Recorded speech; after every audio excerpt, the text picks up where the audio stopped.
लोगोफोर दिनैनि आंनि गोदान मोनसे भिडिअ नोंसोरखौ फिन खनसे बरायहरनाय थाबाय आसा खालामो लोगोफोर नोंसोरो दिनैनि आंनि भिडिअखौ नायनानै मोजां मोनगोन। दिनैहायनि भिडिअआनो जाहैबाय लोगोफोर आङो दिनै अलकबिजों लकेल दाउ संनो नागिरदों आरोना नायलांदो बिदिब्ला आङो माबायदि सङो देखायब्लानोसै आङो थुदो मोनाबाय आरोना दिनै आङो भिडिअखौ मोनायावसो लादों।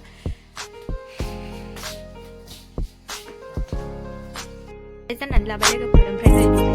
देखाजोबना लाबाय गासैखौबो हाइजें सामब्राम गुफुर आलु दा संबाय थानोसै न'निनो दाउ लकेल गोजौआव दोननानैसो बोख्लायनानै नायलांदो लोगोफोर ओंख्रि संगोन आरोना न'निनो दाउ फिसा नै गोसो जानानै जानो लुबैनानै बुथारबावनो होबाय आरोना साराया दुंबाय दा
लोगोफोर आंना अलकबिजों दाउ बेदरा दुन्दियाबो होनानै लाखाबाय ओमफ्राय रियेलि बोरैबा नुदों आरोना रियेलाव साबसिन नै दिनैनि भिडिअखौ आङो बेखिनियावनो फोजोबनोसै लोगोफोर जोबजासिम नायनायनि थाखाय बयनिसिमबो थेंक इउ स' माच